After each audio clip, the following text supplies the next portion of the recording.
예, 반갑습니다. 예, 안녕하세요. 그동안의 그 역사 읽기의 자료에 대해서 우리가 검토를 했습니다. 그 중에서 오늘 하고자 하는 것은 전자자료들입니다. 그 전자자료는 그동안에 그 말씀드린 여러 자료들이 전산화돼 가지고 전자화돼 가지고 정보로서 제공되는 것을 뜻합니다. 그렇기 때문에 오늘 만날 자료들은 다 여러분들이 그동안 강의 시간에 익숙하게 들으셨던 그런 내용들입니다. 그런데 이 자료 정보라고 하는 것들이 요즘에 상당히 여러 형태로 여러 길을 통해 가지고 상당한 양이 제공되고 있기 때문에 이 자료들을 어떻게 읽을 것인가 하는 것이 대단히 중요한 문제로 되어 있습니다. 그리고 오늘 이 다루고자 하는 이 내용들은 여러분이 아마 역사에 조금이라도 관심이 있으시다고 하면은 그 관심의 문제를 조금 해결해 줄 수 있는 그런 방법이 될 겁니다. 오늘 취합한 취득한 그 정보를 가지고 여러분이 이제 직접 여러 자료들을 다루시게 될 겁니다. 전문가로서 다루는 것뿐만 아니라 일반인이 가지고 있는 그 관심을 호기심을 충족시킬 수 있는 그러한 그 사이트들, 그 정보들, 그것을 과연 어떻게 접하고 어떻게 읽을 것인가, 그런 구체적인 실제적인 방법에 대해서 오늘은 말씀을 드리도록 하겠습니다.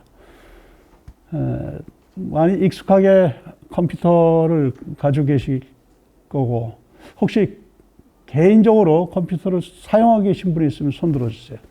컴퓨터 없어요? 예. 도서관에서는 컴퓨터실이 개방되어 있지 않습니까? 사용할 수 있잖아요.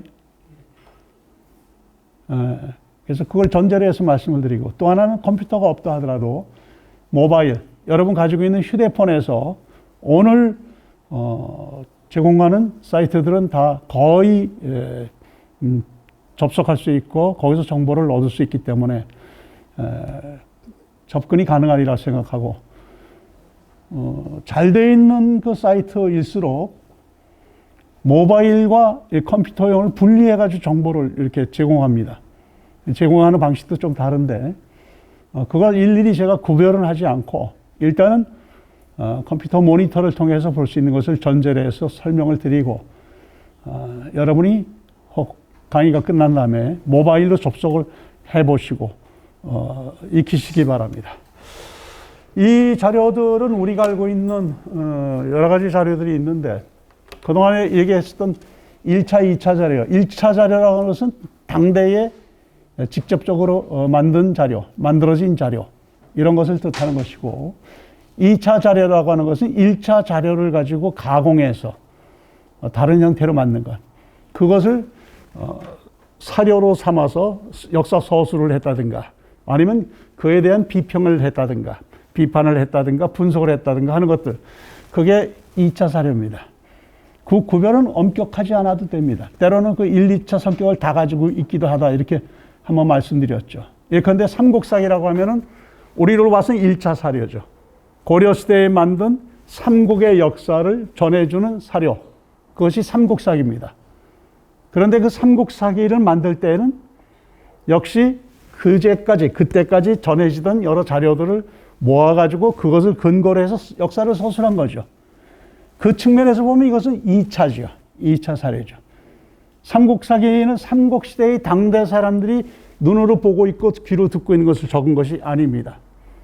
고려시대에 왕명을 받은 김부식이라고 하는 사람이라든가 여러 사람들이 함께 내려오던 자료들을 가지고 만든 역사 서술이죠.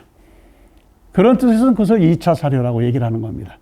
그러나 그런 것들이 전근대, 특히나 조선 시기까지 오는 그런 자료들은 우리가 1, 2차 구별을 하지 아니하고 지금으로 봐서는 당대의 역사를 알 수 있는 다 1차 사료로 그렇게 이해를 하고 있죠. 그래서 오늘 접할 것들은 그런 것들이 다 포함되어 있는데 그때마다 설명을 드리겠습니다. 그리고 가급적 그 사이트만 소개하는 것이 아니라 그 사이트에 직접 들어가서 여기에는 어떤 내용들이 실려 있습니다 하는 것을 확인시켜 드리겠습니다. 그래야 여러분이 혼자서 들어 접속하실 때에 손쉽게 보실 수 있으리라고 생각합니다. 문제는 자료를 어떻게 검색할 것인가, 검색하는 방법과 이용할 때 유의점부터 설명을 드리고, 그리고 각 사이트 방문을 하도록 하겠습니다. 자료를 검색하는 방법은 별도로 정해진 것은 없습니다. 여러분에게 제공하는 자료를 검색하는 방법, 이것은 학계에서 공인된 것도 아니고 무슨 논의된 것도 아니지만은 제가 정리한 겁니다. 자료를 검색하는 경험을 바탕으로 해서 이러이러한 것들 방법을 사용하면 되겠다 해서 정리한 내용이니까 참고로 하시기 바랍니다. 아마 여러분이 자료를 검색하면서 점점 본인만의 방법들을 아마 찾아낼 겁니다. 그리고 주의해야 될 점들도 아마 나타나리라고 생각합니다. 그래서 먼저 자료를 검색하는 방법을 말씀드리겠습니다. 첫 번째, 저기 이렇게 되어 있죠. 관련 주제에 대한 사전 학습을 한다. 이렇게 되어 있죠. 내가 무엇을 알고 싶다 하면은 바로 그 내용을 어디서 검색할지를 잘 모를 겁니다. 그리고 무엇을 검색어로 투입을 해야 검색이 될지 모릅니다. 사실 역사 읽기라고 하는 것은 누차 말씀드렸지만은 사전에 가지고 있는 역사 지식을 가지고 새로운 역사 사실을 보게 된다. 이렇게 늘 말씀드렸어요. 우리가 알고 있는 역사 지식들이 있어요. 어떤 사람은 체계적으로 가지고 있기도 하고, 어떤 사람은 누적되어 있어 쌓여 있기만 하기도 하고, 여러 형태일 겁니다. 그런데 무언가를 찾고 싶으면은 사전 학습을 좀 해야 됩니다. 거기에 대한 사전 정보가 있어야 보다 효율적으로 그리고 정확하게 접근을 할 수가 있다는 거죠. 물론 이 사전 학습의 경우도 기존에 나와 있는 출판물을 통해서도 할 수 있겠지만, 책이라든가 논문이라든가 이런 걸 보고 할 수도 있겠지만, 지금 다루는 방법, 전자자료를 직접 찾아가지고 또 확인을 할 겁니다. 예를 들자면 이런 겁니다. 여러분이 임진왜란에 대해서 알고 싶다. 임진왜란의 전체의 모습에 대해서 알고 싶다. 아니면 임진왜란에 참가했던 우리 조상의 활동을 좀 알고 싶다. 이런 주제가 있으면은 임진왜란에 대해서 사전에 공부를 해야 된다는 거죠. 그걸 공부해가지고 시험 보는 건 아닙니다.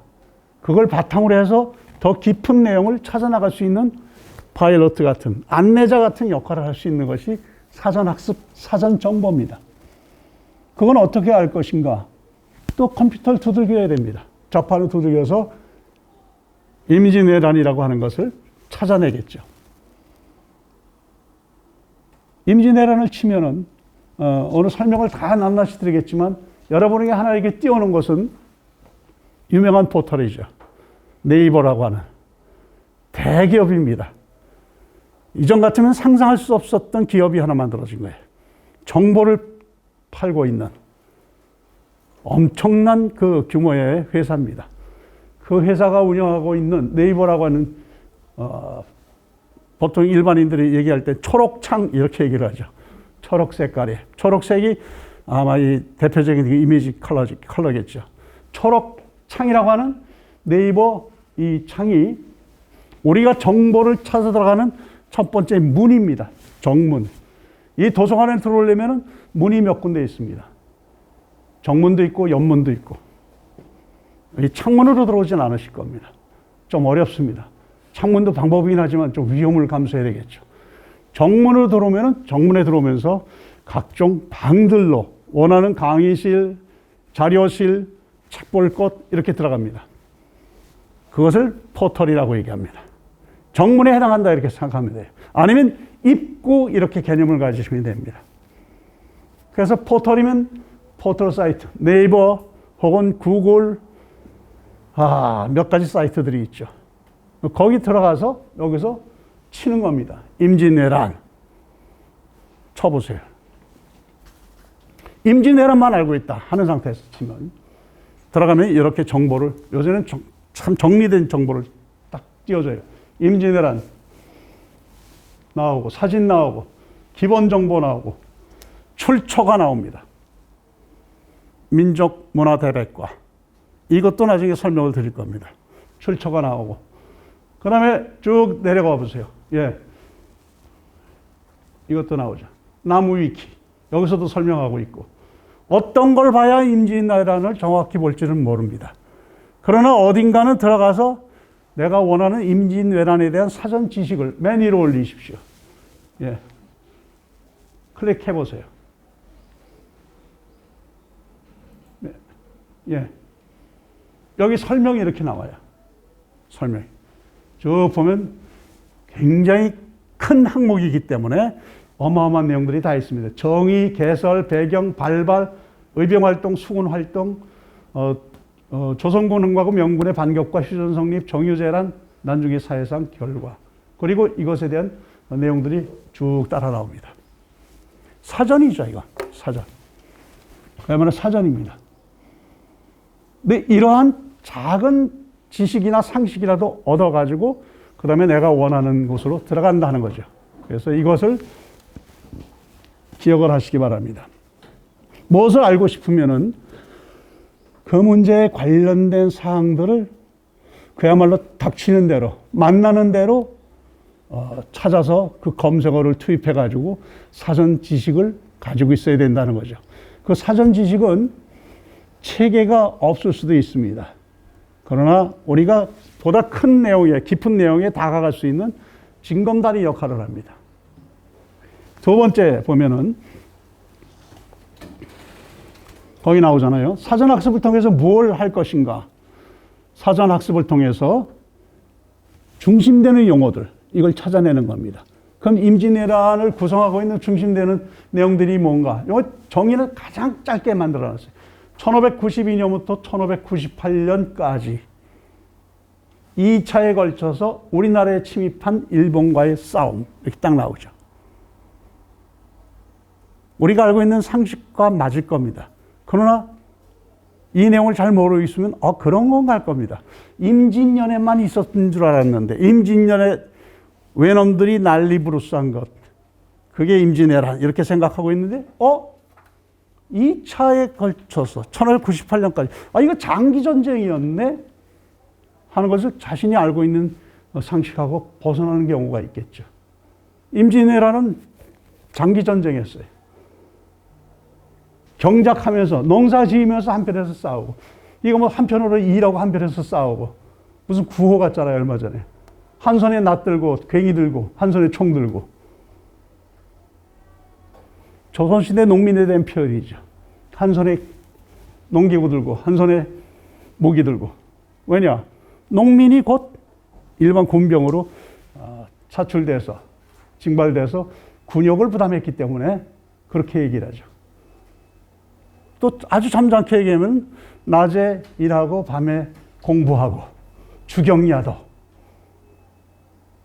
일상의 일들을 다 하면서 7년, 8년간 갔었던 전쟁이다 하는 사실이 내가 알고 있는 상식하고 얼만큼 어긋나는가 하는 것이 확 느껴질 거예요. 그게 정의예요, 정의. 그 다음에 개설은 조금 더 그 내용 전체를 얘기를 해요. 1차 침입이 임진년에 일어났기 때문에 임진왜란이라고 부르고, 임진년에 일어난 왜란이죠. 2차 침입이 정유난에 일어났기 때문에 정유난인데 다시 일어난 난리, 재란. 난하고 치는 유교 정치에 있어서 중심적 개념 중에 하나죠. 정상적인 질서가 움직여지는 것이 치세입니다. 정상적이지 못한 게 난세죠. 공자님께서 얘기를 하잖아요. 난세는 남방지국에 그 어지러운 나라에 가까이 가지 마라. 왜냐하면 피해를 입기 때문에, 휩쓸리기 때문에. 그게 잘 안 되죠. 그럼 지금이 어지러운지 아닌지 판단도 잘 안 되는 경우가 있기 때문에. 이게 개설이에요. 그런데 일반적으로 얘기를 하면 임진왜란 하면 정유재란까지 포함해서 얘기한다.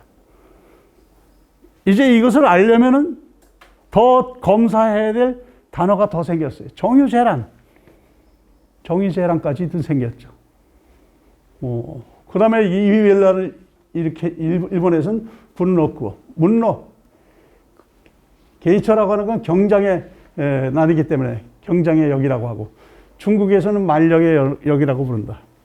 말력이라는 건 말력 연간이었으니까, 중국의 연호니까. 조선 시대의 역사를 얘기를 하려면 중국 연호를 이해를 해야 되고 알아야 됩니다. 이건 얘기가 좀 옆으로 나가는 얘기지만 참고 삼아 말씀드리자면은, 조선 땅에서 사용하던 그것은 뭐 서력은 아니죠. 그러나 태양력은 사용했죠. 태양력은 사용하면서 우리가 흔히 알고 있는 음력을 사용했지만, 그 연대라고 하는 것은 갑자년, 을축년 이렇게 쓰죠. 신유년 이렇게 써요. 근데 또 하나 쓰는 게 있어요. 시간을 나타내 주는 게. 연호가 있어요. 연호. 지금 임금, 우리가 알고 있는 세종임이 세종이라고 하는 말은, 세종이라는 용어가 딱 튀어나온 자료가 있으면 이것은 세종 이후의 자료죠. 세종은 돌아가신 다음에 붙여진 이름이죠. 그런데 세종시대 거다 하면서 여기 봐라, 여기 세종이 뭐 이렇게 써 있지 않는가 하면 그건 모르는 얘기죠. 그때는 쓸 수가 없는, 이름 짓지도 않았을 때예요. 뒤에 쓰죠, 뒤에. 근데 공통적으로 쓰던 것 중에 하나, 중국의 연호입니다. 조선의 경우에 있어서는 명나라가 앞부분에 있었고, 임난 전후에서 명나라가 하나 있었고, 뒤에 청나라가 있죠. 두 나라가 있을 때까지도 조선은 유지가 됐었어요. 근데 명이 망했을 때의 마지막 연호가 숭정이에요. 조선 후기 사람들, 유자들은 숭정 연호를 써요. 왜? 이유는 여러 가지가 있죠. 명을 정통으로 생각하고, 청을 정통으로 여기지 아니하고, 명하고의 사대 관계를 유지하고, 청은 오랑캐 국가라고 생각하기 때문에 이들의 글이라든가 심지어는 외교 문서에까지 명예의 연호를 씁니다. 쓰다가 외교 문제가 생기게 됐어요. 청나라에 보내는 문서에 명예의 연호를 써가지고. 그런 이름들을 가지고 부르게 되는 거죠. 그래서 두 번째 말씀드린 것은, 먼저 검색한 사전 학습 과정에서도 이런 중요한 핵심적인 단어들, 이런 거 항상 기록을 하셔야 됩니다. 옆에 메모지가 있어가지고 어떤 내용들이 관련되는구나 하는 것들을 사용을 하죠. 세 번째, 포털 사이트를 선택하고 검색어를 투입해서 정보를 취합한다. 이렇게 얘기를 했어요. 자료를 검색하는 거야. 이젠 무슨 단어를 쓸 것인가, 무슨 단어를 투입할 것인가, 투입 언어죠. 투입 언어. 여기다 적어 놓을 언어를 정리해 놨으면 그걸 이제 차례차례 포털 사이트를 들어가서 찾아낸다는 거죠. 그 다음의 내용은 전문가들이 쓰는 것이기 때문에 여러분의 경우에 있어서는 참고로 들어두시기만 하시기 바랍니다. 자료를 봐가지고 여기 들어가서 얻어낸 자료들. 지금 임진왜란이다 하면은 눈으로만 보고 머릿속에만 기억이 안 되잖아요. 그러면 이 내용을 옮겨와야 될 거 아니에요. 내 노트장에다, 내 공책에다가 옮겨야 될 거 아니에요. 제일 쉬운 방법은 이걸 카피를 해보세요. 통째로. 카피하는 거. 오케이.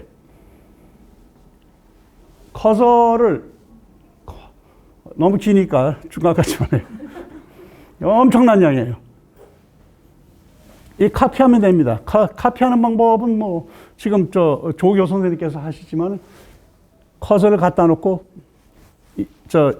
마우스 가지고 끌면 돼요. 이렇게 해보시면 돼요. 그러면 카피가 돼가지고 그것을 옮기면 됩니다. 어디다 옮기는가? 옮길 공책을 옆에 준비를 해둬야죠. HWP 파일이든지 아니면 한글 워드인지 자기가 쓰고 있는 글 쓰는 작업하는 프로그램 있지 않습니까? 그걸 빈 거를 하나 만들어 두든지 그 빈 거에 이름을 붙여서 파일을 하나 만들어 둬야 돼요. 임진왜란 파일을 HWP 파일이나 HWPX 파일이나 아니면 워드나 뭐 마이크로소프트 워드나 그 워드 작업을 쓰는 문서를 만드는 빈 문서를 하나 만들어 두는 게 내 공책을 만드는 거죠. 지금 빈 문서를 만들어줬어요. 조교가. 빈 문서를. 여기에 이름까지 넣고, 임진왜란 넣고, 카피한 것을 이리로 옮겨오면 그대로 옮겨오죠. 이 정보를 모으기 시작하는 거죠. 그런데 이런 정보가 파일 하나에만 다 담을 수 없어요. 너무나 많은 정보이기 때문에. 그래서 파일들의 이름을 붙여가면서 여러 정보들을 모으기 시작합니다. 이름들을 다 붙여야 돼요. 그리고 이 파일이 뭔지, 임진왜란이면 임진왜란, 이 내용들을 해서 또 이것을 묶는 단위가 있어요. 폴더라고. 폴더를 큰 걸, 컴퓨터를 쓰시면은 맨 위에 폴더를 상승시키는, 저 왼쪽으로 맨 위에 올라가면은 폴더 있죠. 폴더 새로 만들고. 이거는 아니고.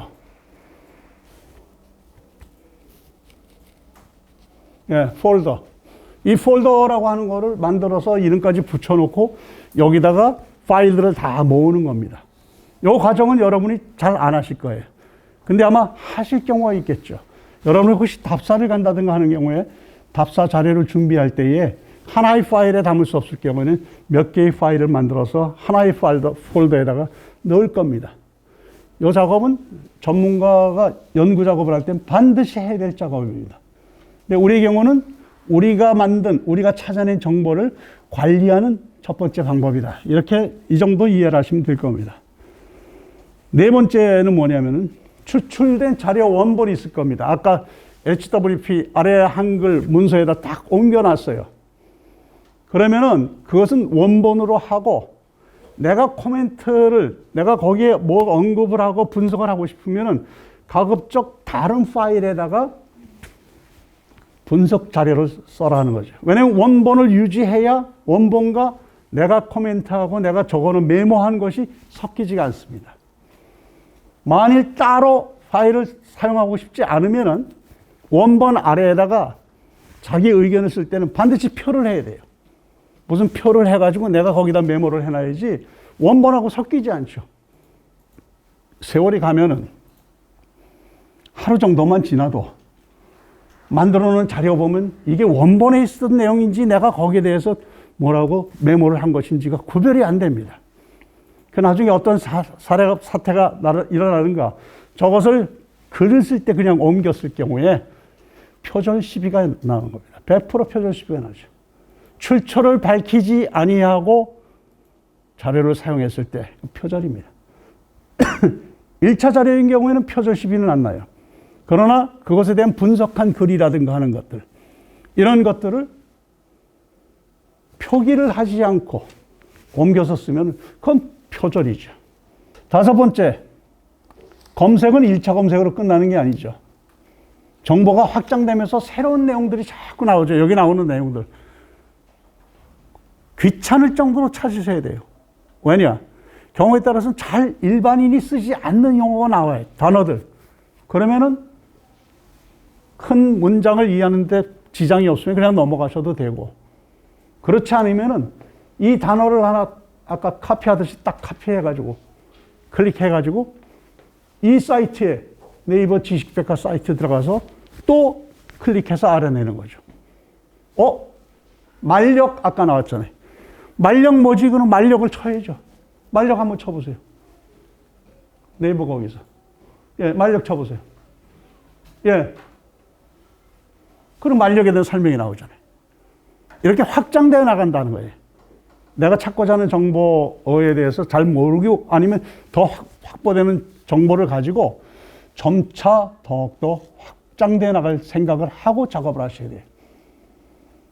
다 작업 끝나고도 사실은 이 내용을 정보를 취합하고 구조화하고 체계화하다 보면은 이런 내용에 대해서 비었구나 하는 것들이 생기죠. 그걸 또 해야 됩니다. 그래서 이것이 1차적으로 간단하게 말씀드릴 수 있는 검색하는 과정, 정보를 취합하는 그런 방법이다. 이렇게 이해하시면 됩니다. 이게 실제 해보셔야 될 겁니다. 실제 해보셔야 제 얘기가 이해가 될 겁니다. 두 번째, 이용할 때 유의점, 이거 좀 말씀드리겠습니다. 이용할 때 뭘 조심해야 될 것인가?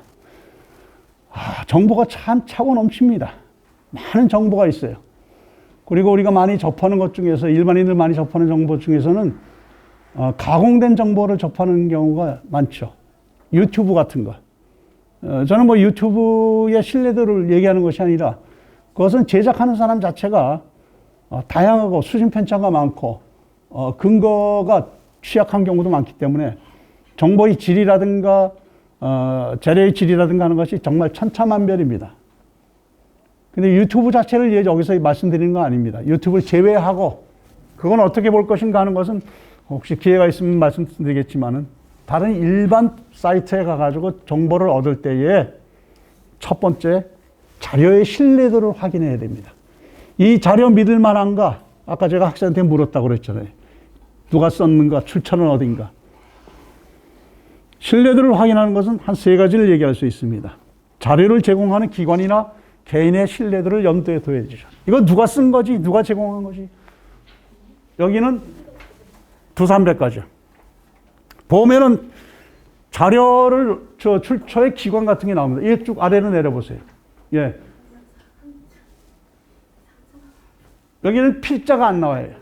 필자가 나오는 경우가 있습니다. 사전에 따라서는. 필자까지도 나와요. 누가 썼는지. 그리고 언제 작성했는지도 나오기도 하죠.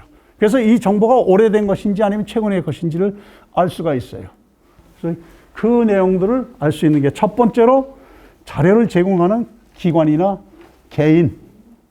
저도 블로그를 그렇게 자주 찾아다니지는 않는데 어떻게 보통 이런 걸 서핑이라고 얘기하죠. 파도 타기처럼 이것저것 찾아서 돌아다닐 때에 뜻밖의 높은 수준의 글들을 만날 경우가 있어요. 정보가 고급 정보의 경우에. 깜짝 놀라죠. 이 내용이 어떻게 누구에 의해서 만들어졌는가 해서 거꾸로 찾아나가죠. 개인 블로그에서 나온 정보일 수도 있어요. 개인이 운영하는 정보 제공하는 블로그 자기 감상문을 쓰든지 자료를 제공하든지 사진 올리든지 여행기를 쓰든지 뭐 이 블로그 아닙니까? 개인 집이죠. 그 집에 방문해 보면은 이 집의 정보를 믿을 만한지 안 한지를 판단해야 됩니다. 판단할 수 없는 경우도 물론 있죠. 근데 이 사람이 쓴 글들이 신뢰할 만한 내용들의 글들인지 아니면 근거 없이 선동하는 글인지 자기 과신지 그게 드러나죠. 그래서 기관 같은 경우는 우리가 쉽게 판단이 되죠. 일단 공공적인 성격을 가지고 있기 때문에 거기서 크게 잘못된 얘기는 하지 않는다는 것을 염두에 두죠. 100% 믿지 마십시오. 기관이라고 다 바른 정보만을 제공하지는 않아요. 왜냐? 쓰는 사람은 사람이기 때문에 얼만큼 정확한 전문가가 집필했는가. 또 전문가가 집필했다고 해서 그것이 모두 진실인 것만은 아니죠. 틀릴 수도 있죠. 몇 번 말씀드렸잖아요. 역사 서술이라는 것은 그 역사가가 자신의 관점에서 자신의 목적에 맞게 그것을 재구성한 것이다. 이렇게 얘기를 했죠. 그 역사 서술뿐만 아니라 모든 서술들, 진술들이 다 거기에 해당된다. 이렇게 이해를 하시면은 그 내용에 대한 이해가 될 겁니다. 그럼에도 불구하고 신뢰도가 있는 사람들이 있죠. 이 사람은 전문가일 것이다. 제가 어느 곳을 여행하려고 하면은 반드시 그 지역에 관련된 글들을 찾아봐요. 심지어는 유튜브에 들어가서 강연까지 봐요. 저쪽 마야 지역을 좀 여행을 해야겠다 싶으면은 마야에 관한 강연들이 뭐가 있는가 찾아 들어가요. 실제 강연들이 뜨잖아요, 유튜브에는. 근데 강연자가 누구인가 확인을 하죠. 캐나다의 콜롬비아 대학의 누구다. 전공을 한 사람이다. 안 한 사람이다. 그걸 확인을 한 다음에 그 사람이 하는 얘기를 들어보는 거죠. 다 들리진 않아요. 영어로 하더라고요. 한국말로 했으면 참 편했을 텐데 그 정보를 모으는데도 개인의 신뢰도 같은 것을 보게 되는 거죠. 각 박물관에서 만든 자료들 신뢰도가 일단은 가죠. 각 기관들에서 만든 것들 그런 것들이죠. 한국과학중앙연구원, 한국과학진흥원, 국학진흥원 뭐 이런 기관들, 장서각, 주장각 이런 자료들 이런 정도에서 이게 신뢰도가 비교적 높은 것이다 하는 것 그런 것을 사전에 확인을 하고 봐야 된다는 거예요. 두 번째는 자료의 제작 시기를 확인하죠. 이거 놓치기 쉽습니다. 아까 어떤 것은 이런 기술도 연도를 쓰는 경우가 있죠. 지필 연도. 요즘에 일반인들이 참여하는 사전을 만드는 그런 사이트들이 있죠. 자기들이 직접 들어가서 그걸 고치기도 하고 수정하기도 하고. 그런 사이트들은 반드시 그 수정한 날짜 같은 것이 시간이 적혀 있습니다.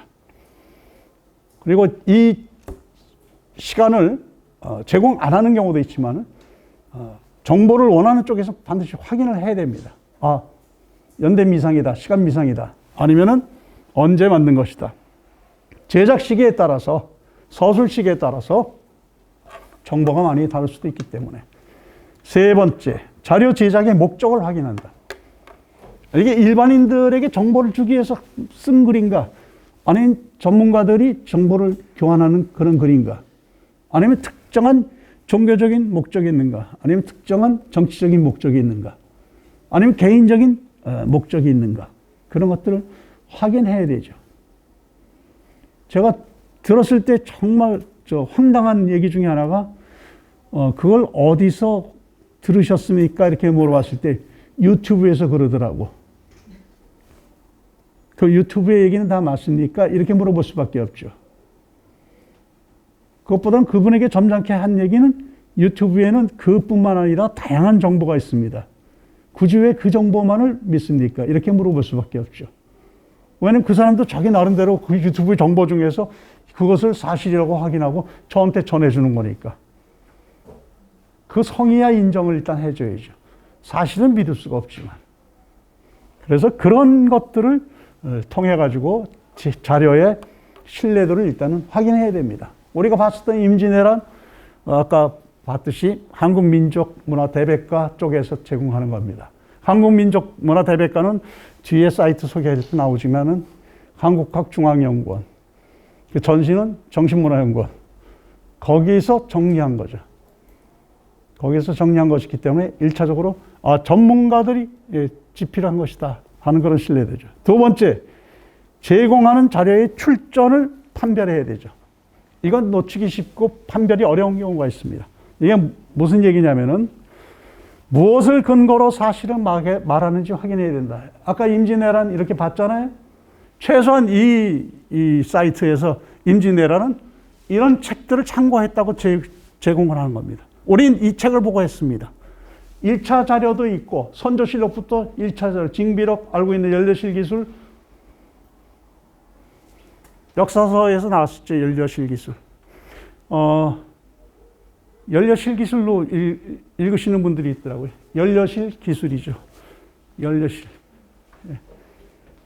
이런 책들, 최소한 이런 논문들을 보고 제공을 했구나 하는 것을 알 수가 있는 거죠. 저 사람이 저걸 다 봤을까? 그건 그 다음 문제죠.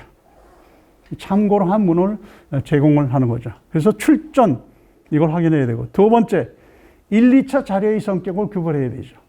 이것은 1차 자료를 근거로 해서 풀어쓴, 분석한 글이다. 아니면 1차 자료를 그대로 소개하는 것이다.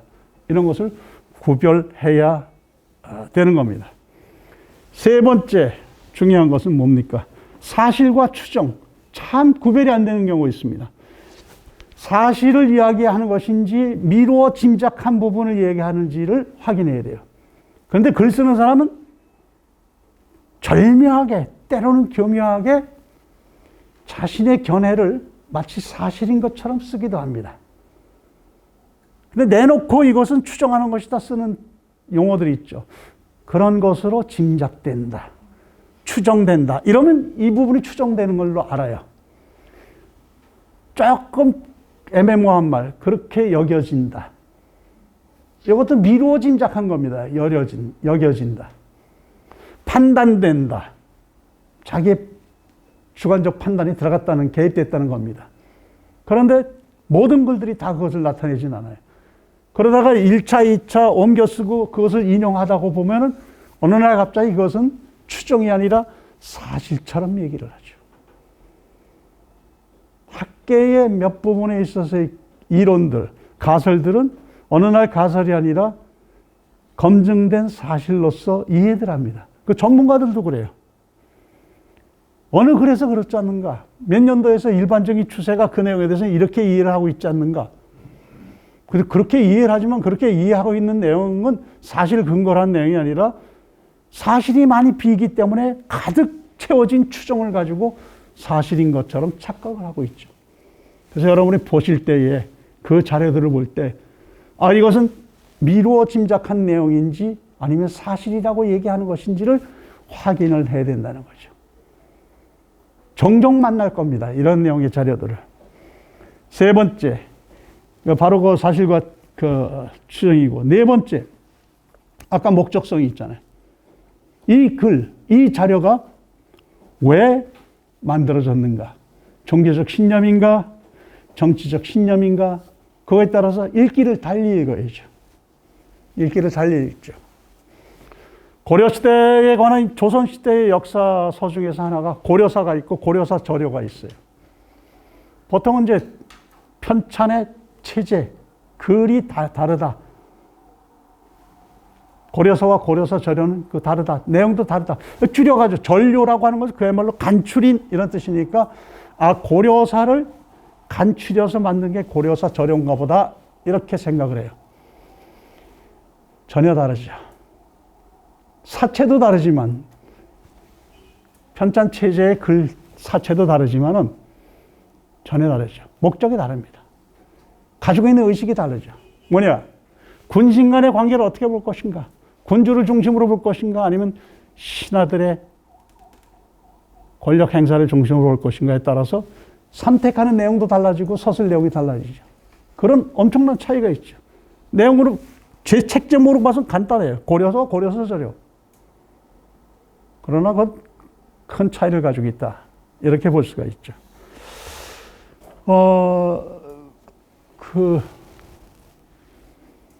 각각의 입장에서 책들이 많이 나와요. 유교적 입장에서만 나오지는 않습니다. 도가적 입장에서도 나오고, 불가적 입장에서도 나오고, 우리 역사서 같은 경우에 여러 입장에서 나오죠. 근데 그것을 배제하고 서술된 내용을 보면은 자칫 사실을 오해할 수 있고 그릇된 판단을 할 수가 있습니다. 뚜렷하게 자신들의 종교적 입장을 내세우기 위한 그런 성격이 분명하다고 하면은 그 사서는 전반적으로 그 바탕에 입각해서 사실들이 선택됐을 것이다. 이렇게 봐야 되는 겁니다. 그 왜 이렇게 단군 얘기가 많이 나오지? 그것은 단군을 중심으로 하는 그런 종교적 아니면 신념적 목적이 있었기 때문에 그 글들이 나오는 거죠. 그래서 그런 입장에서 이제 살펴봐야 된다. 이렇게 보시면 될 거고. 다섯 번째, 원하는 정보와의 거리. 정보는 참 많이 나오는데 내가 알고 싶었던 정보와 이것은 직접적인가 아니면 먼 것인가 이런 것을 판단하고 모든 정보가 다 사용될 수 있는 것은 아니죠. 그 다음에 포털과 연계 사이트의 이용할 때 이건 뭐 잠깐 설명을 드리겠습니다. 여기 직접 들어가서 보시면 알 테니까. 포털이라고 하는 것은 아까 그 집 들어가는 입구라고 말씀드렸어요. 근데 이 포털에 딱 가면은 그 정문에 문패만 달려있지 않고 문패에 여러 가지 것들이 들어가 있어요. 한국학 자료 포털 한번 쳐보세요. 이게 한국학, 이거는 아예 이름을 포털 썼잖아요. 한국학 자료 포털. 이게 저 얼굴이에요, 얼굴. 이게 얼굴이죠. 그 여기 보면 맨 위에 여기에는 뭐가 있는가 하는 것들이 그 바로다가 이렇게 표시가 되어 있어요. 그 가면은 각각의 내용들이 다 들어가 있어요. 이거 엄청난 분량입니다, 이것도. 그래서 이렇게 내려보세요. 이렇게 내려보시면은 홈페이지. 배너가 여기는 없네. 용례사전 쪽으로 가죠. 홈으로 가보세요. 홈으로. 한국, 예. 자료포털, 이게 홈입니다. 홈에 가보면 참 지저분하게 생각할 정도로 참 많은 것들이 있는데, 이거 사실 이건 좀 딱 구조화되어 있습니다. 여기는 규정각 자료들, 뭐 이런 자료들하고도 연결되어 있고, 이건 자료에 대한 소개 부분이고, 여기에 지식정보 연계라고 하는 게 있고, 한국학 디지털 아카이브라고 하는 게 있고, 조금 아래 보시면은, 예, 올려보세요. 여기. 연계 사이트들이 이렇게 다 나와요. 각각의 것을 쳐야 여기 나올 수 있을 터인데, 여기에 한 군데 묶음이에요. 한 묶음, 번들로 딱 묶어봤다 이렇게 보시면 돼요.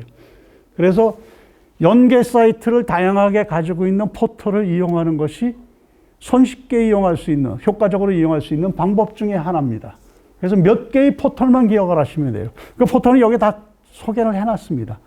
그래서 그 포털에 가가지고 이걸 설명드리는 것은 이 포털에도 다양한 내용들이 아까 봤었던 내용들이 있지만은 이 포털과 연계되어 있는 연계 사이트들도 있으니까 그것을 이용하시면 될 것이다 하는 거죠. 한국 역사정보 통합 시스템 쳐봐요. 한국 역사정보 통합 시스템. 오케이. 예. 천천히 갑시다. 천천히. 확 가면은. 한국 역사정보 통합 시스템 이렇게 한글로 치면은 이게 나와요. 이거 국사편찬위원회에서 만든 거예요. 이게 포털을 설명드리더라고. 여기 얼마나 많은, 이거 가면은 이제 여기다가 두들기면 돼요. 원하는 것. 이 사이트는 조금 이따 설명을 드릴게요. 지금 연계 사이트 설명, 연계 사이트라고 여기 딱 있죠. 여기에 나와 있는 것은 이 가지고 있는 것들이 이런 것들이 소개가 됩니다. 이런 뜻이에요. 이런 것들이. 그런데 연계 사이트 클릭해 보세요. 여기 가서. 오케이. 여기하고 바로 연결됩니다 하는 거예요. 그래서 연계 사이트를 누르고 원하는 데 가면은 그게 나오는 거죠. 승정원 일기도 나오고 조선왕조 실록도 나오고 독립기념관 자료도 나오고 이런 것들이 나오죠. 쭉 올려보세요. 예. 이것을 잘 이용하면 효과적으로 많은 것들을 볼 수가 있다. 이렇게 보시면 됩니다. 여러분 자료에 나와 있는 거기에 프린트로 쭉 뽑아놨잖아요. 보시라고. 아, 한국 역사정보 통합 시스템의 연계 사이트들은 이런 것이 있구나 하는 것 거기에 엄청 많죠. 그 다음에 구체적으로 들어가서 이제 자료 사이트 목록을 유형별로 소개해 드리겠습니다. 이런 사이트는 이런 것입니다 하는 것들을 천천히 말씀을 드리도록 하겠습니다.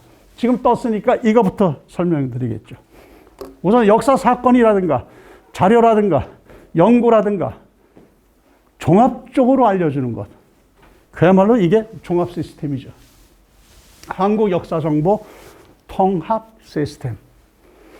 이전에는 연구자들이 단어 하나하나 찾아가지고 혹시 연구 목록 모아놓은다면 연구 목록 모아놓은데 국사편찬위원회에 들어가가지고 한국사 연구 휘보라든가 이런 데 들어가서 쳐가지고 이 관계의 논문이 어떤 것이 있는가 하는 것을 찾아냈어요. 제공을 했어요. 어마어마한 논문들이 뜨죠. 그런 작업을 했는데 그걸 이제 진전이 있어가지고 통합해가지고 한국 역사정보 통합 시스템 여기 향약이라고 쳐보세요. 향약. 예, 오케이. 검색 딱 누르면은 이런 게 뜨는 겁니다. 고도서의 향약이라고 하는 단어가 592번, 고문서가 35번, 도서의 책에 150번, 문서에 42번. 각각 이런 데에 이렇게 나온다는 거예요. 고전 국역서는 주로 국역되어 있는 문집이나 편년 기사, 실록이라든가 승정원이라든가 비변사 등록이라든가 이런 거. 그래서 이렇게 나오고 문서 뭐라고 하는 다 아시겠고 연속 간행물은 주로 근현대 쪽의 간행물들입니다. 고전 국역서, 연구 자료, 이거 논문이에요. 연구 자료라는 거는 논문들. 근데 논문 및 다른 게 들어갔어요. 논문이 428건이나 있지 않아요. 클릭해 보세요. 연구 자료. 예, 오케이. 396건이 한국사 연구 휘보라고 하는데 이 더보기를 눌러보세요.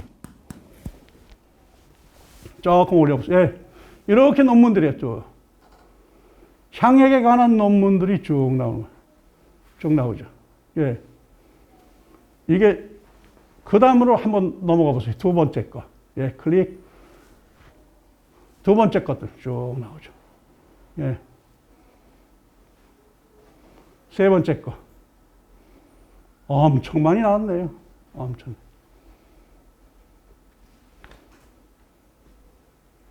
박사학위 논문까지 있네. 처음 보는 이름이네. 판리리. 이런 것도 있네. 네 번째 거. 예. 이건 북한 논문이네. 이런 경우는 잘 없는데. 역사과학에 실려있는. 책 딱 보면 북한 잡지죠. 학술 잡지. 역사과학에 있는 정의력에 그의 반인민족 성격에 대해 뭐라고 썼, 예, 이런 거죠. 뭐 이런 것들이 바로 한국 역사 정보 사이트에 있는 것이고, 한국 역사 정보 사이트에 있는 구체적인 다른 것들은 여기서 들어가 보진 않겠습니다.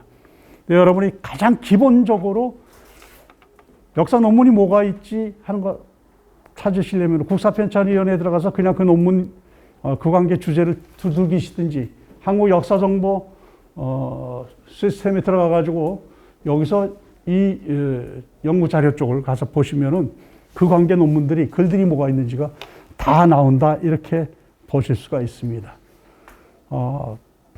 그 다음에 사전류, 실제 여러분이 보는 것은 아마 사전류를 많이 보시겠죠.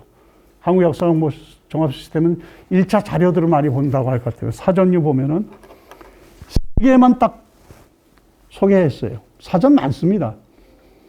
주로 역사 문화 관계에 대한 실려 있는 것 중에 하나가 한국 민족문화 대백과 사전, Encyclopedia Korea xac.kr에 있는 한국 민족문화 대백과 사전. 이 한국학중앙연구원에서, 이 항목들이 이렇게 많아요. 73,341건의 항목에 대해서 설명이 되어 있어요. 서술 수준은 어떤가? 편차가 좀 있어요. 요즘 사람들에게 익숙한 용어를 쓴 글도 있고, 조금 오래된 용어들을 사용해서 쓴 그 글들도 있고, 또 내용의 편차가 조금 차이가 나는데, 최근에 전자사전, 한국 민족 대백과에 있는 내용들을 전자사전 쪽에 향토문화 대전인가 이쪽으로 나오면서 조금 수정이 되고 확장이 됐다, 이렇게 볼 수 있어요. 기본적인 것은 여기에 나와 있는 내용들이 역사 문화와 관련된 개념이나 용어의 기초적인 정보를 제공한다, 이렇게 보시면 돼요. 여러분이 직접 사용을 할 때는 이 사이트 홈페이지에 들어가서 이거대로 찾아보진 않을 거예요. 홈페이지 들어가서 한번 구경을 해보세요. 여기 뭐가 있는지 한 번씩 클릭해 보시고 보지만은, 여러분이 원하는 단어를 네이버라든가 이런 포털 사이트에서 쳤을 때에 아까 처음에 임진왜란 쳤을 때 제공하는 것처럼 거기에 바로 떠요. 그렇게 떴을 때 이것은 민족문화 대백과 사전 거구나 하는 걸 알고 들어가시면 돼요. 그렇게 알고 들어가시면 되죠. 이건 두산 백과 거구나. 이것은 브레타니까 거구나. 그런 걸 금방 출처를 보시게 되면 알 수가 있다는 거죠. 그런데 그런 사전을 많이 정리한 것 중에 하나가, 큰 작업을 한 것이 한국민족문화 대백과 사전. 이것이 사전 중에서는 한국 역사 문화의 사전 중에서는 제일 광범위하고 전문적 서술이 제일 많은 것, 이렇게 보시면 될 거예요. 브레타니카 사전 같은 경우는 유명한 사전이죠. 세계적인 사전이고 그런데, 우리들끼리 얘기할 땐 그래요. 이공계열, 자연과학 계열이라든가 하는 것은 굉장히 강점이 있어요. 서술도 잘 되어 있고. 그런데 인문학 쪽, 특히나 한국사, 한국문화 쪽은 항목이 이전 판에서는 한 항목도 없었어요. 이게 만들어진 게 몇십 년 되지 않습니다. 그게 그래도 한 20년은 됐나? 항목이 없기 때문에, 아예 항목이 없기 때문에 항목 자체를 새로 만들어가지고, 한국사 관련된 항목을 새로 만들어서 브레타니카 한글판에 배치를 했죠. 제가 직접 했었기 때문에 기억을 나는데, 그게 몇 년 전인지 모르겠어요. 좀 됐어요, 이제는. 근데 그때까지만 해도 브레타니카 사전에 한국사 관련 항목이 있을 턱이 없죠. 별 관심이 없으니까. 그러니까 그걸 저희들이 항목을 선정을 하고, 이런 항목은 최소한 실려야 되겠다 해서 선정하고, 지필들하고 석사 이상생들을 모아서 지필을 해서 수정을 해서 지금 만들어진 거죠. 향토문화 전자대전이라고 여기 있죠. 그것도 한국학중앙연구원인데, 한국 향토문화 전자대전에는 아직까지 많은 항목들은 민족문화 대백과 사전의 항목을 그대로 가져온 것들이 많습니다. 그런데 향토문화 전자대전의 강점이라고 할 것 같으면은, 대상되는 지역의 역사 문화를 확장해 나가고 있어요. 몇 년도에는 여기 대구 동구에 대한 것을 지필을 해가지고 동구에 대한 모든 항목들이 이 전자사전에 들어갔어요. 그 전에는 달성군에 대한 것, 지금은 대구시 전체에 대한 것. 그렇게 연차별로 항목을 넓혀가면서 그 항목을 다시 집필해가지고 서술을 했죠. 그래서 향토 문화 전자대전도 한국학중앙연구원에서 주도를 해서, 주도는 하지만은 그 주관하고 실제 집필한 것은 각 지역의 연구기관들입니다. 그 전자대전이라고 하는 이것도 여러분이 검색할 때에 출전으로서 탁 튀어오를 겁니다. 그래서 이거 한국학중앙연구원에서 만든 거구나. 특히나 지역에 관한 향토자가 앞에 붙어 있듯이 지역에 관한 새로운 항목들이 상당수 포진되어 있다. 이렇게 보시면 될 겁니다. 그 다음에 한국민속대백과사전. 이건 한번 쳐봅시다. 민속대백과사전. 한국민속대백과사전. 우리가 잘 모르고 있고 어설피 알고 있는 많은 부분들이 민속 관련된 것들이죠. 많이 알고 있는 것 같죠. 어느 집 제사, 몰라도 우리 집 제사는 잘 알잖아요. 근데 그 제사가 일반적으로 어떤 것인지 잘 모릅니다. 한국 민속 대백과사전은 민속에 관련된 그 모든 것들을 다 정리를 해놨습니다. 여러분이 많은 시간을 아마 여기서 보내실 수도 있어요. 제례 한번 쳐보세요. 그럼 제례. 예. 776권 있습니다. 제례에 관련된 것. 그래서 제례 설명이 쭉 나오죠. 제례와 관련된 것들, 제례 자체에 대한 설명, 이렇게만 나오지 않아요. 방대한 서술들이 있죠. 각 퇴계상 제례 단문, 숭선전 제례, 뭐 이런 항목들이 있고, 또 클릭해서 들어가면은 본문에서 이 제례가 나오는 거죠. 설명이 다 되어 있죠. 그래서 이런 방식으로 이해할 수가 있으니까 이걸 아마 많이 사용하실 겁니다. 그래서 지금 소개해드린 사전에서는 아마 3가지 정도 사전을 많이 보실 거고, 또 관심이 있으신 분은 종교학이라든가 이런 종교대사전 같은 게 있어요. 종교대사전 같은 경우는 우리 종교만 다루지 아니하고 서양의 종교까지 다 다루고 있습니다. 그런 사전들이 도움이 될 것이다. 이렇게 볼 수 있습니다. 그 다음에 사이트를 완전히 바꿔서 자료. 이 자료 사이트는 여러분이 직접 관련되지는 않습니다. 그러나 여러분이 볼만한 그런 사이트들이 있습니다. 그게 첫 번째로 국사편찬위원회의 사이트를 소개해 드리겠습니다. 국사편찬위원회 사이트가 대단히 방대하고, 예. 일단 홈페이지를 보시기 바랍니다. 예, 국사편찬위원회 치면은 이게 나옵니다. 홈페이지. 국사편찬위원회 직원들이 사용하는 사이트가 아닙니다. 이용자들이 사용하는 사이트입니다. 여기는 저 위에 뭐 정보공개 소식주연부위원회 소개 시간이 있으시면 보고, 거의 안 보는 내용이죠. 여기 가가지고 요 배너, 요것들이 우리가 주로 만나게 되는 자료입니다. 한국사 데이터베이스, 한국역사정보통합시스템. 조금 아까 봤죠. 여기서 제공하는 거죠. 조선왕조실록, 승정원 일기, 우리 역사넷, 전자사료관, 전자도서관. 하나씩 들어가 보겠습니다. 왜냐? 이런 것들도 여러분이 아마 관심이 많을 겁니다. 역사 교육, 아이들 교육하고 있으면은 우리 역사넷 반드시 보셔야 됩니다. 교과서에 나오는 문화재 자료가 총정리되어 있고, 예를 들어서 또 영어 좋아하시는 분은 우리 역사를 영어로 바꿔가지고 소개하는 내용도 있고 그렇습니다. 이거부터 보겠습니다. 한국사 데이터베이스. 한국사 데이터베이스에 다시 들어가 봐요. 여기서 한국사 데이터베이스를 클릭합니다. 그러면 이렇게 나와요. 위에 이렇게 나와요.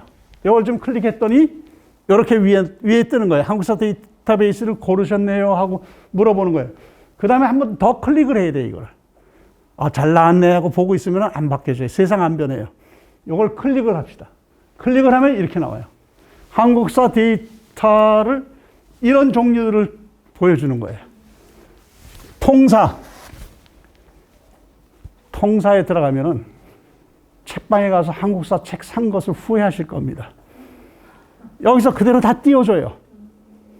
통사 종류에서 한국사. 이것은 이전에 국사편찬위원회에서 기관에서 나서서 국사편찬위원회는 말 그대로 국사를 편찬하는 기관이니까 국사를 편찬하는 이게 조선조에나 있음직한 그 기구죠. 역사를 편찬하는 기구가 정부 산하에 있다고 하는 것은. 그런데 국사편찬위원회에서 역사를 정리해야 할 텐데 거기서 나서서 정리하면 역사학자들이 손가락질합니다. 왜 특정한 정부가 권력이 역사를 마음대로 편찬하는가? 반드시 돌아오는 손가락질이죠. 그래서 책 낼 때 항상 그 점을 염두에 두죠. 그래서 학계의 성과들, 학계의 학자들을 총동원해가지고 역사를 정리해야 되겠죠. 이 작업을 한번 했어요. 개인들은 한국사에 대해서 통사, 역사를 보통 얘기할 때 통사, 개설 이런 용어를 쓰는 경우가 있는데 통사라고 하는 건 뭐냐면 전근대부터 근대까지의 전체의 역사를 꿰뚫어가지고 하나의 필체로 서술한 것들이 통사입니다. 한국 통사하면 선사시대부터 현대까지 쭉 있는 게 통사구나 이렇게 이해하시면 돼요. 개설사하고 같은 의미입니다. 그 개인들이 많이 쓰죠, 그게. 근데 쉽게 쓸 수 있는 글이 아닙니다. 역사가가 가지고 있는 소망 중에 하나는 나는 언제 내 관점에서 나의 역사책을 쓸 것인가. 그거 쓰는 사람 몇 되지 않습니다.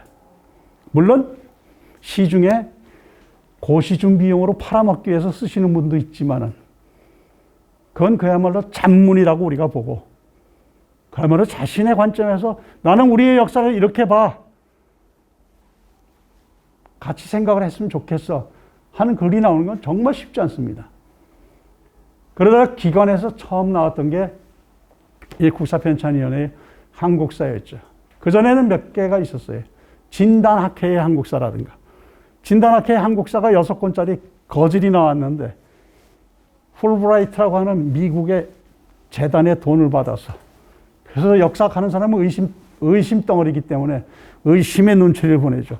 저게 미국 풀브라이트 돈을 받았으면 역사를 보는 데에 영향을 미쳤는가? 그런 것 같지는 않아요. 그러나 당시의 수준에서 역사를 정리했죠. 그래서 그 다음에 나왔던 게 한국사죠. 이게 남북한 한국사 정리하는 것은, 국사 정리하는 것은 경쟁적으로 나옵니다. 북한에서는 조선 전사를 정리해서 내고, 북한도 자신들의 역사를 어떻게 정리할 것인가 하는 것을 고민을 하고, 논쟁을, 학술적 논쟁을 거치고, 책들을, 단행본들을 내고 이러면서 나중에 이겁니다 하고 내놓죠. 여기서도 이겁니다 하고 내놨던 게 한국사였어요. 근데 한국사 내놓은 다음에 한참 세월 가니까 세월이 넘어가고 연구성과도 쌓이고 그러니까 새롭게 쓰자. 신편 한국사를 만들게 되죠. 한번 신편 한국사 들어가 봅시다. 클릭. 그러면은 1권부터 50몇 권이 다 제공이 되는 겁니다. 본문이 다 제공되는 거예요. 신편 한국사. 쭉 내려가 보세요. 고려시대. 두 번째 클릭. 예, 조선 중기. 조선 중기의 문화 한번 들고 중기의 사회의 문화. 여기 있어요. 여기. 예, 오케이. 요거. 아니요. 31번째. 오케이. 클릭해 보세요. 이러면 쭉 나오죠. 여기 클릭해 보세요. 예학의 발달과 유교적 예석의 보고. 이렇게 나와요. 이 본문이에요. 본문 그대로 다 나와요. 쭉 가보세요. 이걸 프린트해서 볼 수도 있고, 모니터에서, 컴퓨터 모니터에서 이렇게 볼 수가 있는 거예요. 쭉 가보세요. 쭉 가보세요. 오케이. 예학의 발달이에요. 예. 그 내용들이죠. 너무 빠른데. 예. 올라가 보세요. 쭉 올라가 보세요. 아래로. 예, 오케이. 여러 가지 것들이 필자는 앞에 한 사람만 나왔지만 이 내용은 혼자서 쓸 수 있는 게 아니라 수백 명의 연구자들이, 집필자들이 동원돼서 사용한 책들입니다. 고전 예서의 연구. 뭐 이렇게 보시면은 이걸 보시면은 신편 한국사의 내용 전체를 50몇 권을 왜 돈을 주고 사요? 물론 저는 돈 주고 샀지만은 그때는 이게 없었죠. 조선왕조실록, 저 한지일 가지고 있습니다. 몇 권 빠져 있지만. 그건 누구 줄까 지금 고민 중이긴 하지만. 근데 그걸 왜 사요? 그냥 나오는 거예요. 앞으로 올라갑시다. 아니, 저 위에 X 클릭해가지고 저거 여기서 나가고, 예, 오케이. 그거 나가요. 오케이. 그 다음에 한국사 데이터베이스 쪽으로 가보세요. 그 클릭, 예, 저쪽 왼쪽으로 가보세요. 맨 왼쪽, 맨 왼쪽. 예, 오케이. 그걸 눌러도 되고. 이거는 들어가지 않겠습니다. 한국사론이라는 것은 국사편체에서 내온 학술 잡지를 제공하는 겁니다. 여기 역시 들어가면 논문들 그대로 다 볼 수 있어요. 국사관 논청, 학술 잡지 제목입니다. 국사관 논청에 실려있는 글들을 다운받아서 볼 수 있습니다. 다운받아서 볼 수 있다는 것은 PDF 파일로 된 것을 내 컴퓨터 파일에다가 옮길 수가 있어요. 쭉 옮겨놓습니다. 다 옮겨놔요. 무료로. 요즘에는 이런 논문들을 돈을 받고 판매하는 유료 사이트들이 많이 있어요. 저도 보려면 돈 주고 들어가야 다운을 받을 수가 있어요. 사료청서. 이건 아마 직접 안 보실 겁니다. 한국 사료청서는 사료 몽땅 다 모은 것이 아니라 골랐던 일부의 사료를 소개하는 거예요. 같이 소개하는 겁니다. 해외 사료 청서, 중국 정서, 조선전. 중국 정사에 나와 있는 조선전을 다 모은 거죠. 중국 정사에 조선인 한국사 연구 휘보라고 하는 것이 연구자들에게만 제공되던 자료였어요. 여기 1년에 4번 나오는데 그동안에 나온 모든 논문, 저서의 제목, 구성, 목차까지 다 소개가 돼요. 한국사 연구 휘보는. 그래서 연구자들에게는 연구 정보를 제공하는 의미에서 저것이 늘 무료로 배포가 됐었죠. 저도 많이 받아뒀었고 버리기도 했고, 왜냐면 전자화돼서 다 제공이 되니까 그걸 들여다보지 않게 되죠. 동학혁명사, 논저목록, 제외 동포사. 하여튼 이런 것들이 통사에 해당하는 거. 고대사 보면은 한두 개만 들어갈게요. 고대사 보면 삼국사기, 삼국유사 이런 것들이 원문이 그대로 다 제공이 되는 겁니다. 삼국사기 들어가 봅시다.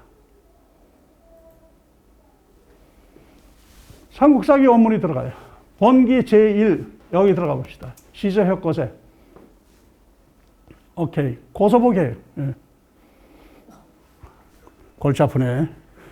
예. 그건 원문 이미지는 이것이 아니라 그 원문 찍은 거. 예. 예. 이거 저 번역된 사이트가 또 있어요. 이게 이미지 원문 이렇게 보여줍니다. 예. 넘어갑시다. 이거. 하여튼 저 한글 사이트는 나중에 설명을 드릴게요. 삼국사기에서 나갑시다. 예. 삼국유사도 있고 해동고승전도 있고 이 유명한 것들. 한국 목간자료 지난번에 소개했지만 그동안에 나왔었던 가장 최근에 건 빠지고 목간자료 여기 다 모아놨어요. 자료 없어서 뭐 역사를 직접 못 본다. 이제 말을 못해요. 그 도서관 갔더니 빌려주지 않더라고요. 말을 못해요. 여기 다 떠 있어요. 이것만 보기도 힘들어요. 자, 고려시대도 그렇잖아요. 고려사저를 그대로 다 올려놨어요. 고려사 들어가 봅시다. 예, 이게 내용이에요. 번역해서 떴어요. 번역한 거 가지고 확인이 안 된다 그러면 저쪽에 하면 원문도 있어요. 원문 보시고 싶으면.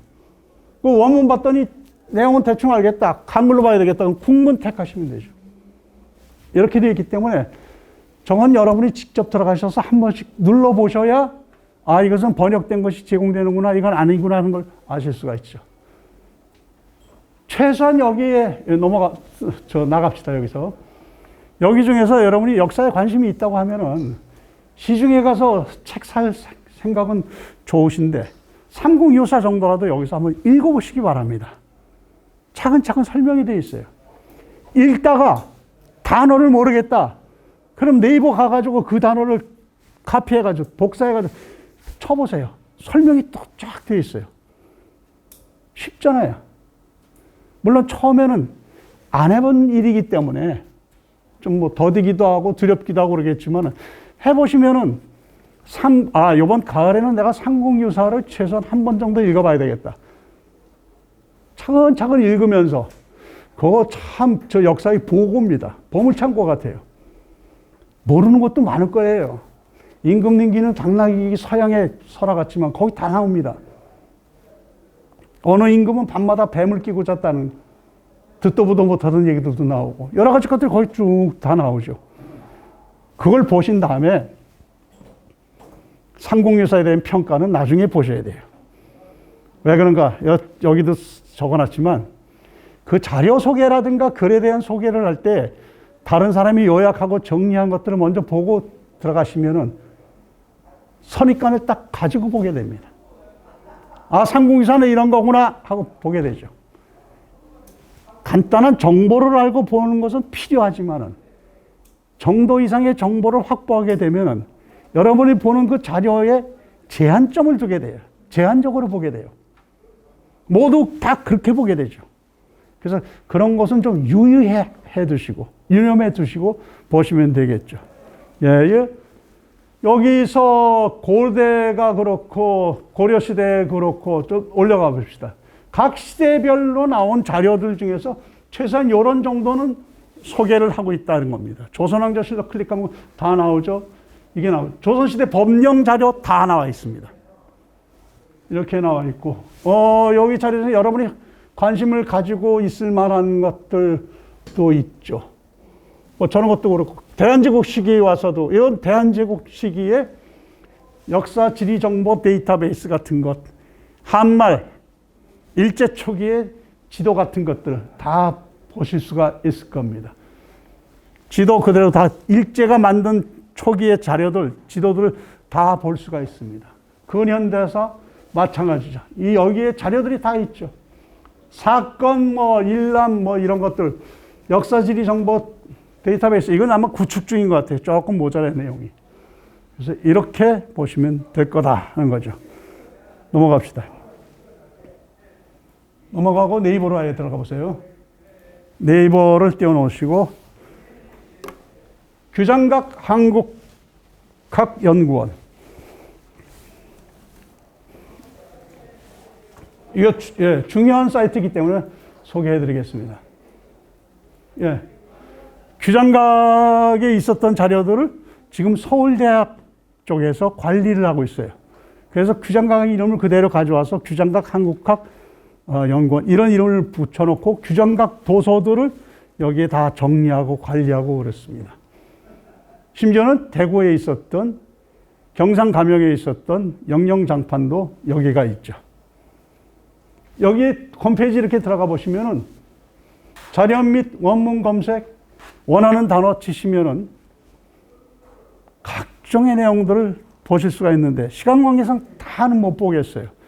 여러분이 보시고 싶은 대구의 지도, 고지도 여기 들어가면은 대구 지도 하면 다 나옵니다. 각종 모양의 대구 지도들 컬러풀한 것부터 시작해가지고 간단간단하게 적은 것부터 다 나오고 원하는 자료들, 가지고 있는 규장각의 자료들은 여기서 다 보여주고 있고 의궤 같은 것, 이런 것들, 설명서 같은 것, 그런 거 다 보실 수가 있습니다. 그래서 규장각, 이렇게 한글로 치면 돼요. 규장각 한국학연구원 치시면은 여기에 들어가가지고, 예, 대구지도 치셨네. 초반에 클릭해보세요. 대구지도라고 하는 말이 나오는 것들이 다 나올 거예요. 사실은 그 다음으로 넘어가면은 고지도에서 배너가 또 따로 있어요. 그 고지도 들어가면은 고지도에 나오는 게 쭉 뜬다는 거죠. 찾질 못하는 거죠. 대구지도 하니까. 예. 통합 검색에서 29번 있는데 고지도에 22건 있죠. 대구지도가. 이걸 클릭하면 돼요. 여기 없구나 그러지 마시고 여기 있는 거 보고 아 여기 있네 그런 거 보고 대동여 지도에 아마 대구가 있을 것이고 이렇게 차례 나오죠. 그래서 보면은 지도가 뜨죠. 그 다음 한국학중앙연구원 사이트. 쌍벽이죠. 이렇게 점잖게 얘기하면 쌍벽이고. 왜냐하면 국사편찬위원회 사이트가 있고 규장각 사이트가 있으면은 장서각이 있을 거 아니에요. 또 왕실 서책을 보관하던 장서각. 그 장서각을 중심으로 해서 사이트를 만들어 놓은 것이 한국학중앙연구원입니다. 한국학중앙연구원에는 거기 제가 한국학중앙연구원 쳐보시면 돼요. 예. 여기에는 다른 데보다도 더 많은 전문 자료들을 소개를 하고 있어요. 거기 프린트해가지고 여러분 내놓은 것이 한국학 디지털 아카이브, 고문서 자료관, 장서각 것만 따로 장서각 디지털. 클릭해보세요. 한국학중앙연구원. 예. 이게 홈페이지죠. 이게 한국학중앙연구원의 홈페이지고, 자료 원문 검색, 오케이. 종합정보 시스템이든가 뭐 이렇게 들어가면 돼요. 이러면 여러 가지 사이트들을 갖다 여기다 깔아주죠. 아마 많이 이용을 하시면 한국학중앙연구원도 이용을 하실 겁니다. 1차 사료가 여기 많습니다. 정리되어 있고, 또 한글로 번역된 것들도 있고, 아까 소개했던 한국학 자료 포털이라고 해가지고, 한국학중앙연구원뿐만 아니라 인접의 다른 연구원들하고 연계를 해놨어요. 요즘에 이 정보들은 우리가 만든 정보고 우리가 관리하고 있으니까 우리만 한다 이렇게 하나요. 여러 기관들이 다 연계를 해놔가지고 클릭하면 다 거기 있는 것들이 동시에 떠요. 안동에 있는 국학진흥원 자료, 여기 있는 규장각 자료, 장서각 자료, 어디죠? 호남에 있는 도서관 자료, 이것이 원하는 그 정보가 한꺼번에 떠가지고 어디에 있는 것이라는 표시가 딱 나와요. 이거 어마어마하죠. 지칩니다. 이것만 다 보기도. 거기에 연결되어 있는 것을 설명을 드렸으니까 그렇게 하시고, 그 다음에 한국국학진흥원, 가까운 데 있으니까 소개를 드리죠. 사실 인터넷 정보는 가깝고 멀고 관계없어요. 거리하고는. 정보의 양이 문제죠. 질과. 한국국학진흥원 안동에 있는데 일반인들이 볼 수 있는 국학진흥 클릭해 보세요. 사이트가 있습니다.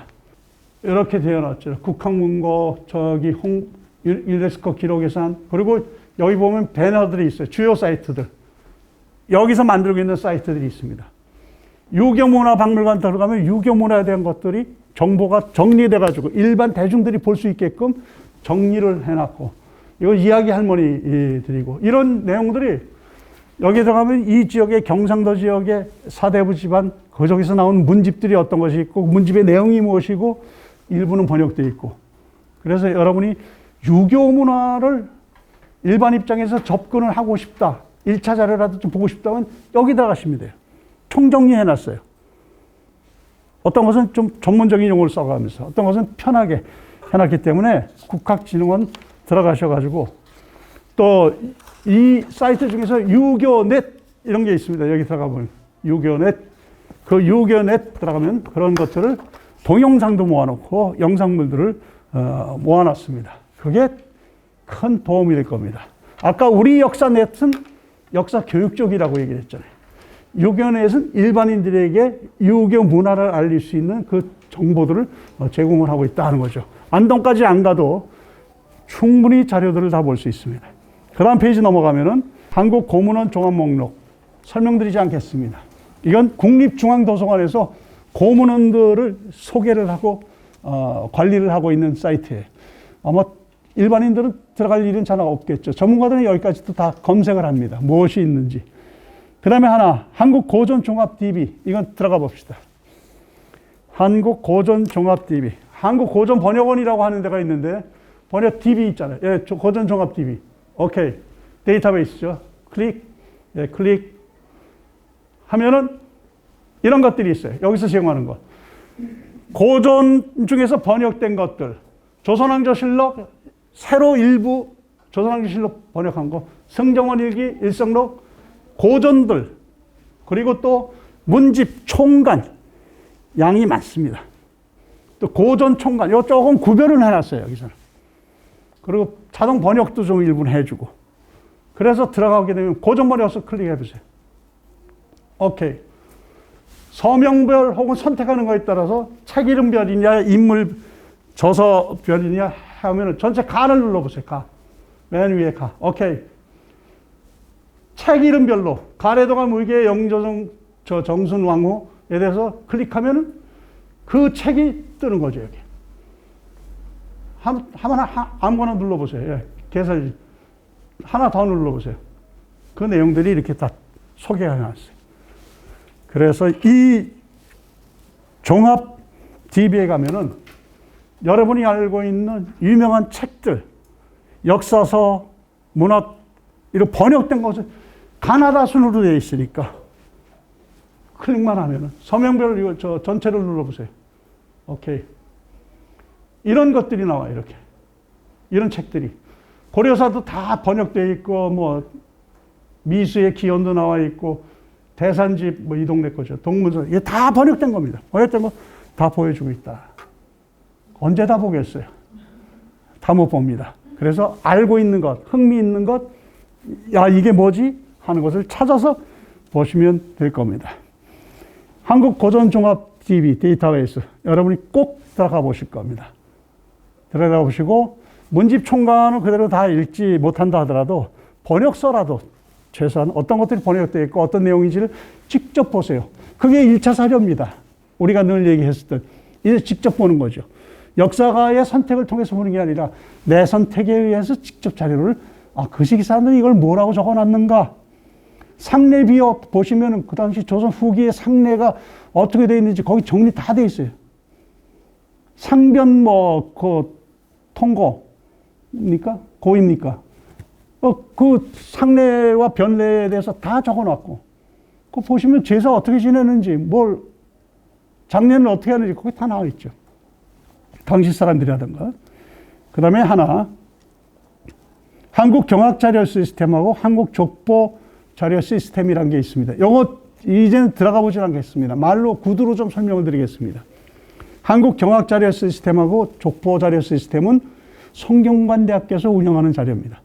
그래서 경학 자료 시스템 들어가면은 경학들을 다 소개하고 있습니다. 경서들을. 경서 책방 가서 안 사겠네, 이제. 여기 가면은 이제 논어맹서 다 있죠. 본문 다 있고, 판본에 따라서 내용이 어떤지 다 제공을 하고 있고, 어떤 거 가면 읽어줘요. 예, 클릭하면 읽어줍니다. 낭낭한 목소리로. 그 아래에 있는 게 족보 자료 시스템. 대한민국의 모든 족보가 다 들어가 있지는 않아요. 상당한 정도의 족보들. 일단 자신들의 집의 본관이 어딘지를 확인해 보시고, 무슨 판지 확인해 보시고, 성균관대학교의 족보 자료 시스템에 등재가 되어 있는지 한번 들어가 보시고, 클릭하면은 자기 집 족보가 쭉 나올 거예요. 그거 한번 보시기 바랍니다. 족보는 또 하나 있어요. 디지털 족보 도서관. 인제대학에서 만들었죠. 이건 성대보다는 좀 뒤늦게 만들었어요. 많이 실려 있지는 않아요. 그래도 여기에 실려 있는 족보들이 좀 있으니까 이런 것들이 전자정보화 돼가지고 제공하고 있으니까 볼 수가 있고, 호남기록문화유산, 이건 호남지방문화연구소에서 만든 그 지역들의 고문서들이 강점입니다. 거기에 소개가 돼 있고, 그 다음 거는 정말 이건 제 서비스인데, 제자백과 중국 철학서 전자화 계획이라고 하는 게 한자로 된 게 있을 겁니다. 이 사이트는 소개하시는 분이 거의 없을 겁니다. 여기 들어가면은 중국에서 만든 건데, 중국의 제자백과 모든 정서들 다 실려 있어요. 그래서 천천히 홈페이지 가셔가지고 왼쪽 오른쪽 옮겨가면서 누르면은 경서에 나와 있는 여러분 알고 있었던 용어들, 말들, 거기에 어디에, 어느 책에, 제자백과에 누구 책에 어디에 나와 있다는 걸 그대로 다 본문들 소개하고 있으니까 이거 한번 시간 있을 때 천천히 찾아보시기 바랍니다. 그 다음 그 아래에 있는 것은 얼마 전에 만든 우리나라 겁니다. 동양고전종합DB. 동양고전종합DB 데이터베이스 가시면은 동양고전을 소개를 해줘요. 아까 경전 소개해 주듯이 경전을 그렇게 제공을 해요. 그래서 그 경전을 보실 수가 있습니다. 그 다음에 문화일반. 이게 여러분에게 아마 유용하겠죠. 오늘 시간상 설명이 좀 다 안 되면은 다음 시간 앞부분에서 조금 더 소개는 해드리겠습니다. 국가문화유산 포털이라고 하는 거를 치면은, 이거 문화재청에서 만든 겁니다. 국가문화유산 포털. 거기 치면은 각종의 것들이 다 나옵니다. 한국문화유산 포털 한번 쳐보시기 바랍니다. 문화재청에서 문화유산 검색, 궁궐, 종묘, 조선왕릉, 기록유산, 유네스코 등재유산, 3D 문화유산. 이것들이 여기서 다 제공해요. 여러분이 원하는 정보들을 다 얻을 수가 있어요. 여기에서 많이 얻을 겁니다. 영상자료라든가 하는 것들. 심지어는 그 아래에 있는 문화유산 연구 지식 포털. 이건 국립문화재연구원, 문화재청 산하에 여기서 제공을 하는데, 고고 미술 건축 관련된 자료들이 여기 그대로 다 올라와 있어요. 디자인들, 전통 디자인이 무엇인가 여기 다 정리가 되어 있어요. 그걸 현대화된 게 어떤 것인가 그 정보들이 다 들려있고 또 하나 북한의 문화재 정보가 여기 종합되어 있습니다. 그 들어가 보시면 지난번에 봤던 그 그림들 고구려 고분 그 사진들이 거기에 다 실려 있는 겁니다. 거기서 여러분들도 옮겨서 사용할 수가 있어요. 제가 옮겨왔듯이. 그 다음에 문화재 공간 정보 GIS라고 얘기하는 것은 여러분 주소를 치면은 여기 사이트에 들어가서 여러분 주소를 치면은 어떤 문화재가 주변에 있는지가 나옵니다. 그리고 문제는 건설을 한다, 집을 짓는다든가 할 경우에 어떤 법에 저촉이 되는지 문화재 관련된 해당이 되는지 규정인지 그것까지 제공합니다. 그래서 민원들이 많았었잖아요. 그런 문제를 사전에 정보를 제공해가지고 주소를 딱 치면 그 근처에 문화재들이 분포가 딱 나옵니다. 용학도서관 딱 치면 이 주변에 문화재가 뭐가 깔려 있는지가 다 뜹니다.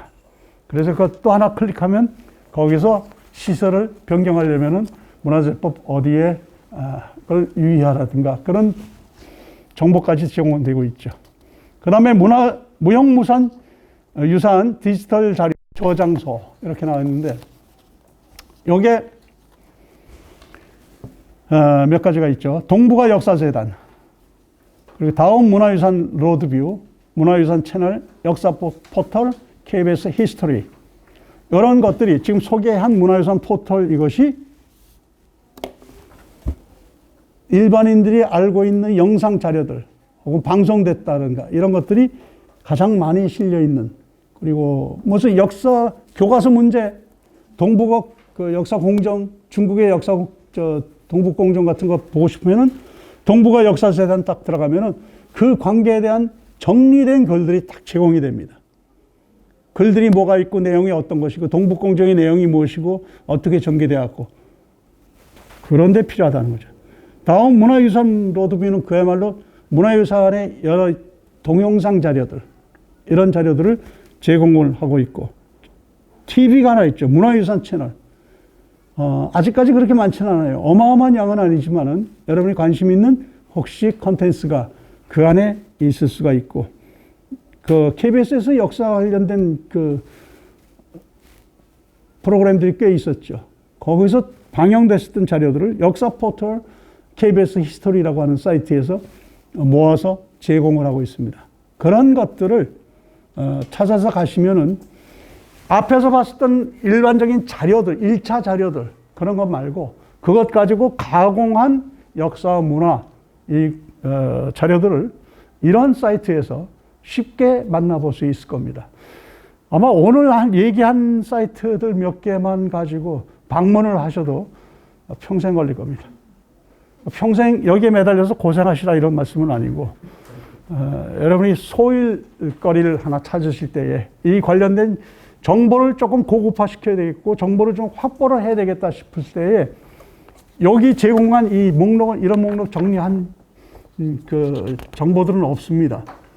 개인적으로 정보를 정리한 것이고 이거 여기서 그 완벽한 것은 아니란 뜻입니다. 또 하나는 이것 말고 더 덧붙일 것은 여러분이 서핑을 하다가 여기저기 돌아다니시다가 그것을 참 더 덧붙이시면은 그야말로 풍부한 자료 목록이 될 겁니다.